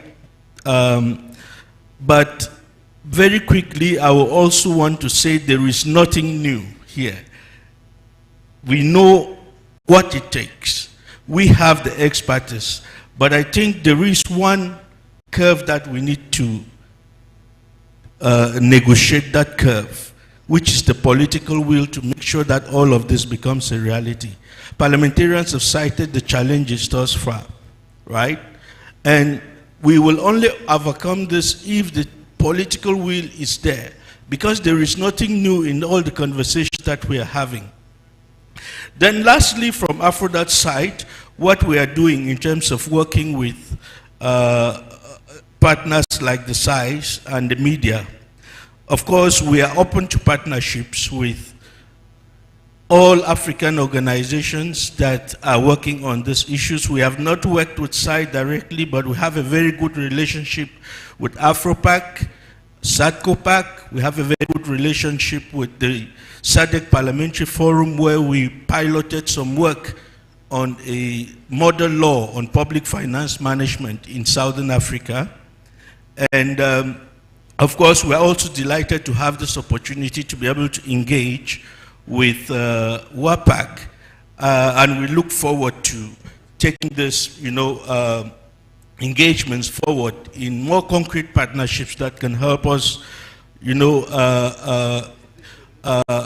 build the accountability mechanisms that we need through some of the activities that we as Aphrodite carry out. For instance, we just concluded our annual conference, the Pan-African Conference on Debt and Development in Accra, just last week. We convened the Debt and Development Academy as well, where we build capacity of stakeholders on issues of debt management. We work with the media. We have a flagship program, the Aphrodite Media Development Initiative, which was in its 3rd edition this year, where we also work with the media. And working with the media is very important. I think it connects to engaging the citizens, because the citizens have a very important role to play. Our work does not just end with advocacy in terms of engaging officials, right? But it also extends to making sure that there is public awareness, there is public understanding of some of the technical details that we have in fora like this. So the media plays a very important role, and that is why we have taken it up as one of our major initiatives to make sure that we are issues of public debt management. Because we always say that, of course, when governments fail, ultimately fail, then we hand the batons to the citizens to make the decision, and they can only make better decisions if they are properly informed. Then, I think this, in terms of moving forward, we are open as an organization working with parliamentarians. We work with parliamentarians. We have a lot of research in store for parliamentarians, which we could break it down for their understanding. We do regional debt profiles. We do country debt profiles. And if parliamentarians are interested, we always work with them to make these resources available for them so that they should be able to engage in parliament to pass more other networks like the African Parliamentary Network on Illicit Financial Flows. We used to conduct capacity, and we always welcome the opportunity to engage with parliamentarians and of course to collaborate with regional bodies like WAPAC and of course parliamentary accounts committees in various countries, debt management offices, for us to be able to share our expertise, to share our insights as an organization that is dedicated to. We look forward that towards the end of this conference, we should be able to create the networking that we require to continue this process and make accountable debt management a reality in African countries. Thank you. By the last panelist, Grace Ike. She's the chairman issue how the media, a very important arm of our governance. Once again, let me apologize for coming in late. It's not in my nature, but I'm happy that I'm at this conference, WAPAC, and we have stakeholders here who are speaking their minds and deliberating on the way forward, particularly how the media can. It depends on the media. So I'll go straight, just like what we have here today, building for members. Earlier said, SAIs and CSOs can provide for journalists to deepen their understanding of audit findings and public disseminate information and let the public know exactly what the Public Account Committee is doing. But I think we can do better. There's more room for organized by and ensure journalists. Most times he won't believe that the media and the Public Account Committee is doing a lot when it comes to auditing. But I tell you, if we create more workshop and capacity building for journalists, let's have collaboration, designing campaigns to educate citizens on public debt, its implication, and the right to demand accountability. Most people do not know that they do have that right to demand accountability. So it is the right of journalists deeply involved in what we are doing. I think we would definitely get it right. Using multiple platforms, just like what the current Public Account Committee is doing, talking social media, radio, TV, and the rest of it all. I'm happy that members of publicity it deserves. It goes a long way to tell you that there is that relationship between this committee and the media, but we need more. So facilitating access to data and report is necessary. Let's have SAIs and accessible whenever we knock at your door, readily accessible and something that we can actually get, when we knock at your door. There's need for monitoring and investigative collaboration. We all know investigation, and by the end of the PAC conference, we know we have 5, 6, 7 journalists we can actually make able to say they can do undercover journalism. They can actually cover report and give accurate information, not misinformation, because we know what we have currently is fake news most times, hovering all over social media. So we need undercover reporting, journalism. Due to time constraint, in conclusion, I believe effective oversight of public debt is a collective responsibility. We all need to be involved. SAIs, civil society organization, the media, we can demand synergy. Right. One thing is to reach a resolution here, another thing is implementation. So let's get to see, after this conference, the next conference, let's get to see the level of implementation from what we are going to find from this conference. So as gatekeepers of information, the media stands ready to work closely with that empower citizens, protect public resources, and foster sustainable development. Thank you very much. Very much. So we have heard from our 4 speakers. I'm not going to attempt to summarize what they have said in the interest of time, but I'll just maybe highlight 1 or 2 issues from each of the panelists. I think we've just heard from the journalists I think what strikes me from her presentation is the issue of fake news, misinformation, and particularly how to handle documents that are sensitive, especially when journalists work with members of parliament. She also mentioned the fact that this issue that we are discussing here demands collective responsibility. The journalists, citizens, members of parliament, and so on. And they also play a very important role in terms of public awareness and sensitization. Because without them, whatever we are discussing here doesn't get out to the citizens that you all represent. I think Afrodat talked about the fact that I think whatever we are discussing here is not, we can sit here and talk until they change. I think we are not going to get anywhere. Then the Auditor General gave us, I think, a lot of food for thought in terms of some of what they have been doing to help members of parliament, including ensuring the provision of data and evidence to PAC. Because I think one of the earlier panelists talked about how the lack of reliable data is a problem in terms of analyzing debt in most of our countries. He talked about the technical analysis and support that they provide to PAC, and more importantly, he says that they are the eyes and the ears. I would pass on to the chair. I think we would open up the floor for 5 questions. Okay, 5 questions and comments. So please, if you want to intervene, you can raise your hand and then we recognize you. From where? Senegal. Okay, Senegal is number 1. Benin.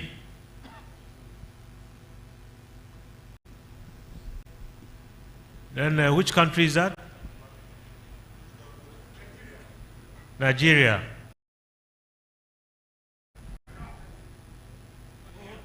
Yes, and then a speaker from Sierra Leone. And then, do I have any other person? We have 4 now. One last person.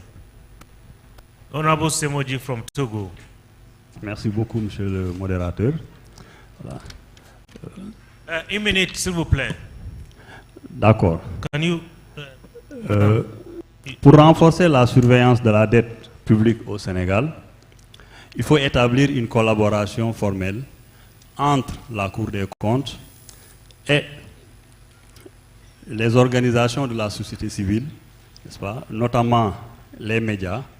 L'objectif est d'assurer la transparence, n'est-ce pas, la pertinence et l'utilisation des informations sur la dette. Pour la reddition des comptes, cette collaboration passe par le partage des données, des audits conjoints, la formation des participants, la communication transparente, les rapports, la mobilisation citoyenne. Impliquer les médias dans la surveillance de la dette. Communication transparente, campagne de sensibilisation, etc. Donc, en tout cas, c'est la proposition que nous faisons. Je vous remercie. Merci beaucoup, Monsieur le Président. On va passer la parole au Bénin. L'honorable, vous avez la parole.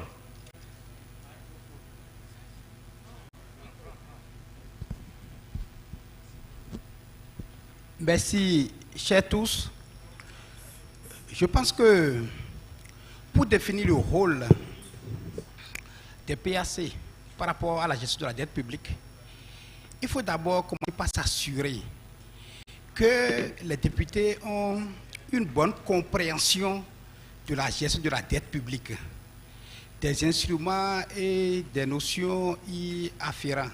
Ceci est très important parce que il n'est pas rare d'entendre dire, par exemple, qu'un pays donné est surendetté.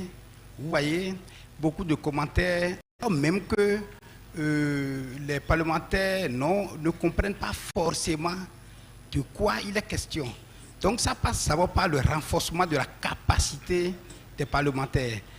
En plus de ceci, je pense que nous devons parvenir en aval dans le processus de contractualisation des emprunts. Lorsque je prends le droit positif de nos pays, j'ai l'impression, et là c'est que je ne me trompe pas, que le contrôle des parlementaires n'est pas positionné au même niveau. Dans certains pays, le Parlement intervient avant que l'exécutif ne contracte les dettes. Dans d'autres pays, c'est après. Vous voyez, là, il est question de parvenir à harmoniser cette pratique. Sur le plan institutionnel également,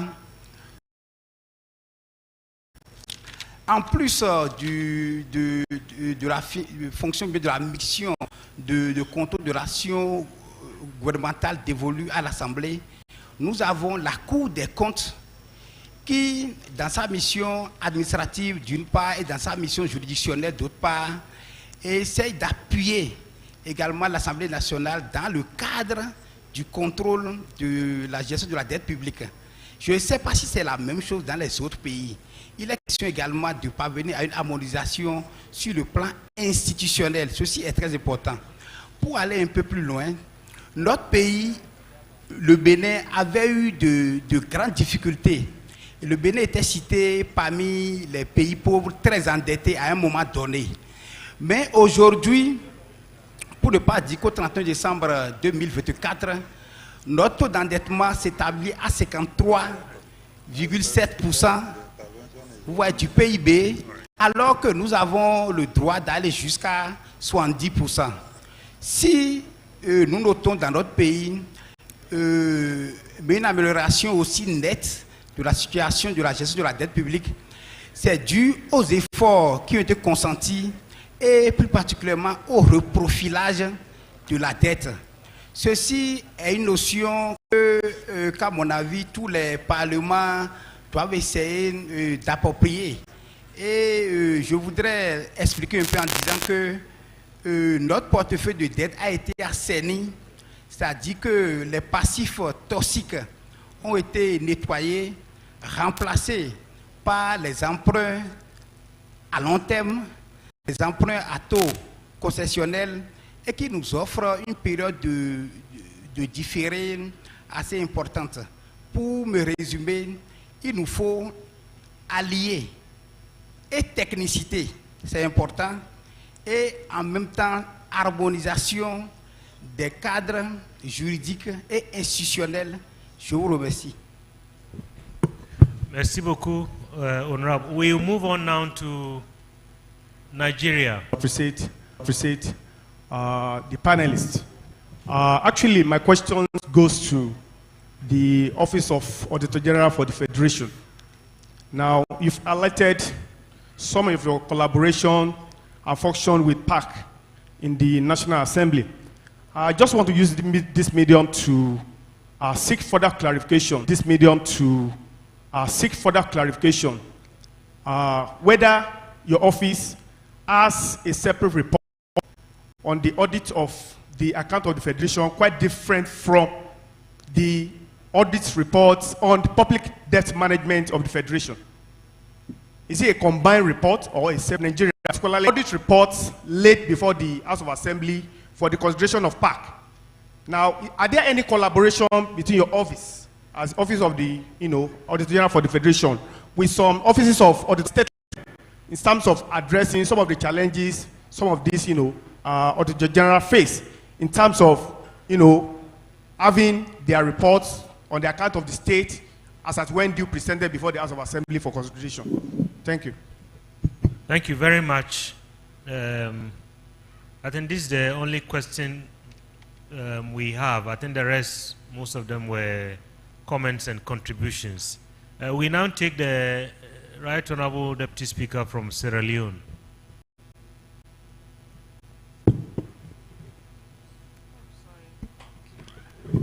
Thank you very much, Mr. Chair. Thank the lady representing the Director General for Nigerian, particularly that with regards to fiscal discipline. the major challenge with debt sustainability. Through the Sierra Leone Auditor General's report, you would realize that every MDA overspend on their annual budget allocation. The role of the National Revenue Authority, I don't know whether it's the same name in Nigeria, and government, a government would approach the multilateral and bilateral bodies for debt restructuring, so as to enable and give the government space to acquire additional debt. And whenever debts are acquired, it creates additional debt and tightens the fiscal space for spending. Particularly so that government would have its priorities, and those priorities, they are benchmarked on the fact that they would have to revert to loans. So I feel the stress and attention should be paid on internal revenue generation. And my final comment will come to the Auditor General. In Sierra Leone, we have a body in Parliament called PAC. That is Parliament and Civil Society Committee. Very important. So what we do, when we receive the Auditor General's report, it is tabled in December. Once the Auditor General's report is tabled in Parliament, I give it to members of the Public Accounts Committee to read and understand it. And then we have engagement with the Auditor General, because members of Parliament are not experts in all fields.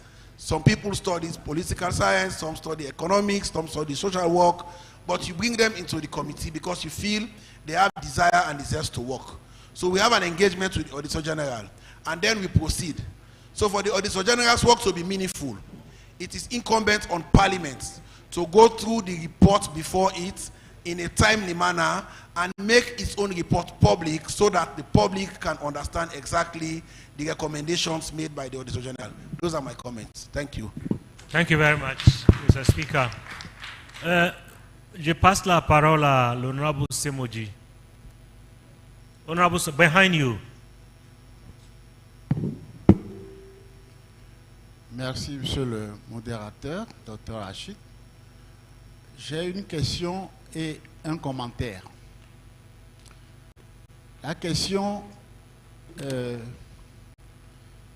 est adressée, je crois que c'est l'auditeur de la Fédération, en ce qui concerne la relation entre la Commission des comptes publics et son institution.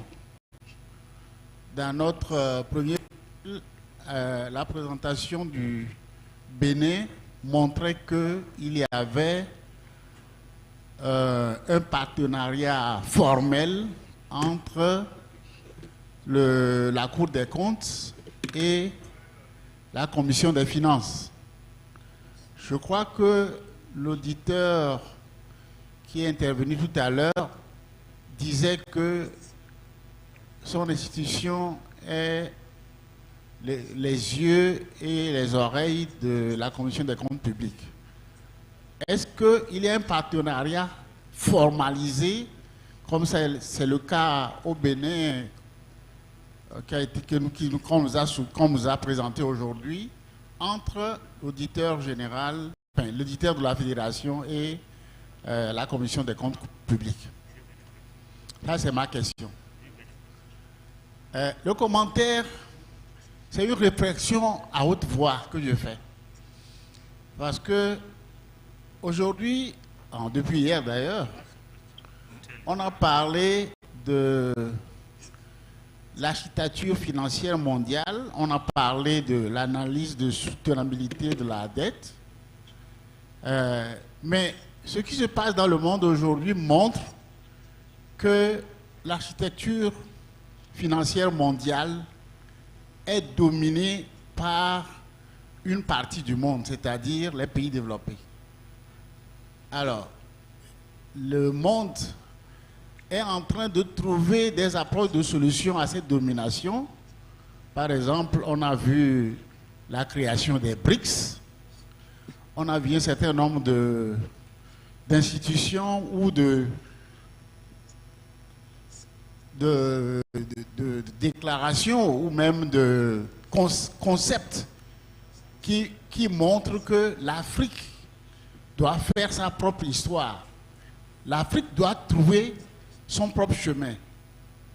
Alors, nous avons l'impression que nous, tout ce que nous disons au sein de notre conférence est toujours basé sur le schéma actuel qui est dominé par l'Occident. Que faisons-nous? Est-ce que nous allons continuer à faire la même chose? Nous avons le concept de la soutenabilité de la dette est un concept relatif. Beaucoup de gens, beaucoup d'intervenants ont dit la dette n'est pas une mauvaise chose en soi, puisque si on investit la dette dans quelque chose qui est productif, ça peut être bénéfique pour les populations. Alors, donc c'est une réflexion à haute voix. Devons-nous continuer à faire toutes nos analyses en tenant compte du schéma de l'architecture mondiale actuelle, ou bien devons-nous trouver un chemin pour l'Afrique? Merci, monsieur le modérateur. Merci beaucoup. Donc, je vais répéter la question pour l'auditeur général. I'm going to repeat his question. He's asking that according to the honorable member from Benin, the Finance Committee in Benin has a formal relationship with their version of the Auditor General, which is a coup de compte in the Francophone countries, a court of accounts. He asks whether here in Nigeria, your outfit has a formal relationship with the Public Accounts Committee. That was his question. I think you understood the other one from the gentleman from Nigeria. So maybe we will start with responses to the questions, and then I think there was also a question related to the debt addressed to, yes, the architecture.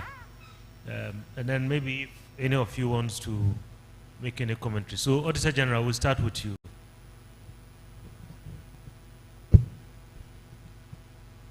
Thank you very much.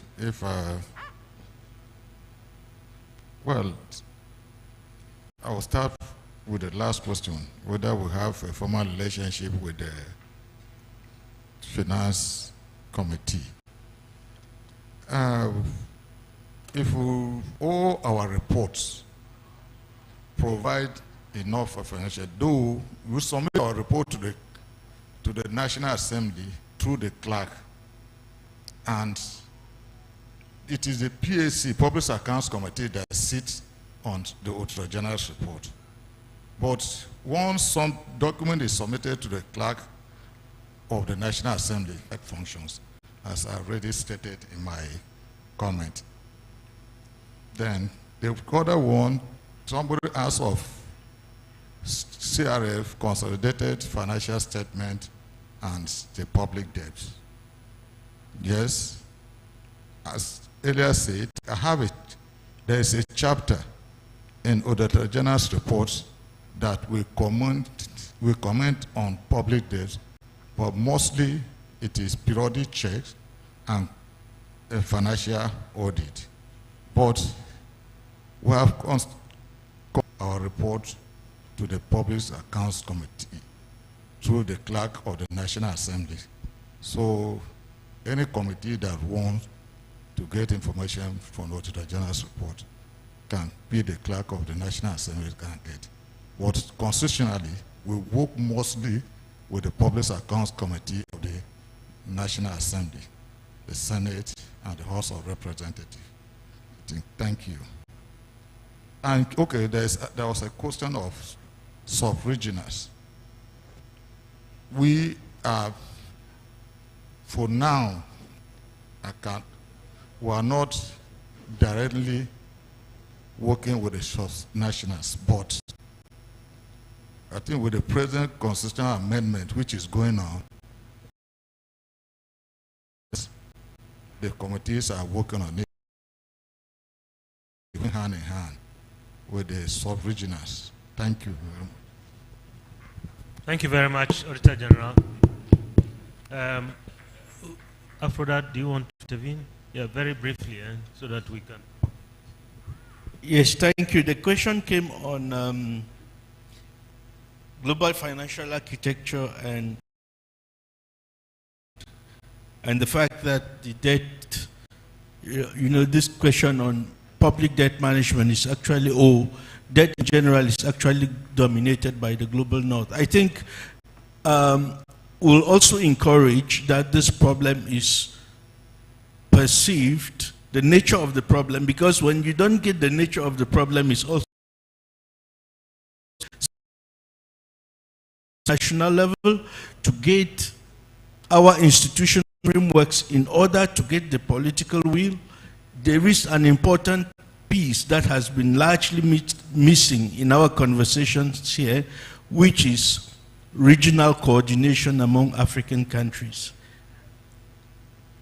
Debt is a matter of a global financial architecture, right? The rules, when we borrow, the rules are defined by the countries in the Paris Club, the G20.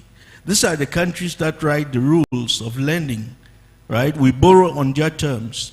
And it is important that as we do the work at the national level, it's important to encourage that regional coordination among countries so that in West Africa, we have common rules. We started this with, like I mentioned earlier, with SADC PF, right? Of political fragmentation that we have. For instance, for those of us who followed the new financing for development agreement, you see that the negotiations that were done by the European countries had the common position with the Lomé Declaration, but it is more prescriptive, right, than being very strategic in terms of influencing this architecture, in terms of being in a position where African countries can actually dictate the rules. And we cannot have Zambia, Nigeria, Benin, you know, facing these creditors, I mean, alone, like individually. But if we have a coordinated approach to this, we'll be able to influence the rules, because borrowing and debt burdens, it's a matter of the terms at the moment. African countries borrow at close to 11% compared to just about 1 or 2% for countries like earlier. It is important that we have this kind of regional coordination, lending and borrowing. Okay, I think we are hard pressed with time. Madam, do you have any intervention, any comments that you want to make? Okay. Thank you. Talking about the global financial structure, I want to reiterate on what one of our presenters made on, the one that made present on debt sustainability framework, whereby he gave us the key indicators, and that the key indicators monitor our debt level. We don't have any indicator that monitors the productivity are used for. And the debt sustainability framework that we're using in the region are designed by international development partners. So I think maybe it's time for Africa to come